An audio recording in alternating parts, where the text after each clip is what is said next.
September 11th, Monday, 1893. Charlotte ended up reading herself to sleep on the sofa tonight. She's been intently reading Lottie's journals with almost no stopping. I had picked up the girl and put her to bed, as it was only right that she slept in a comfortable place. However, that same filthy fucking rat came back. I know it is the same one. It must be.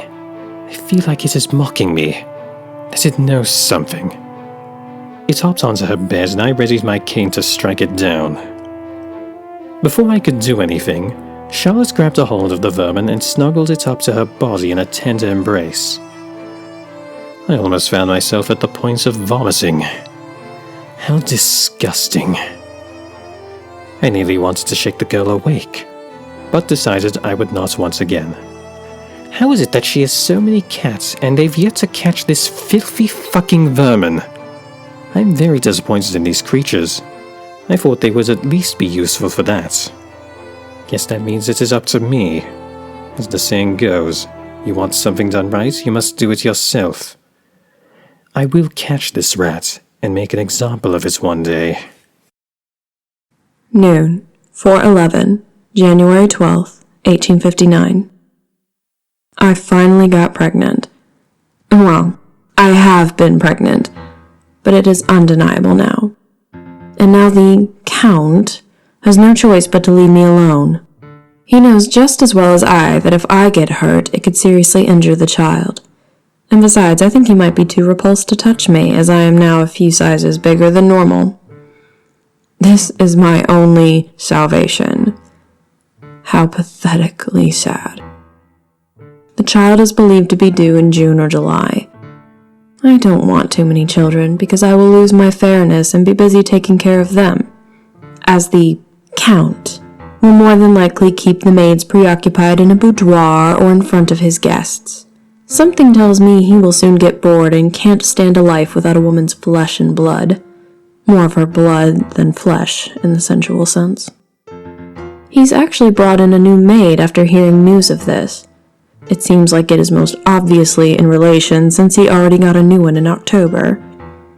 She's French and talks about how she lost her baby, a stillborn, from the sounds of it. She is too excited over my own pregnancy, saying what a wondrous and beautiful thing it is. What a joke. If only the insufferable whore would shut up. That's all she is now. Does she not get why she's here? Evening, 7:27, May 13th, 1859.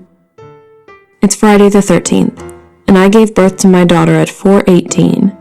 Add it together, she's the devil in disguise. In the morning. The damn thing came earlier than expected.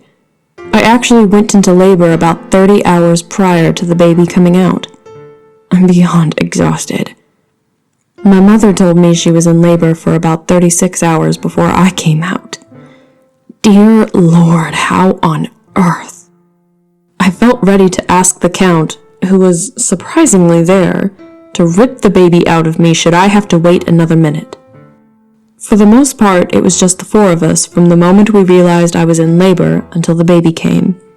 A doctor, my husband, and the French maid. I almost felt dumbfounded by her presence, until it dawned on me as to why she was even here in the manor at all. She wasn't here to take my place, or replace anyone else as an entertainer, at least not full-time.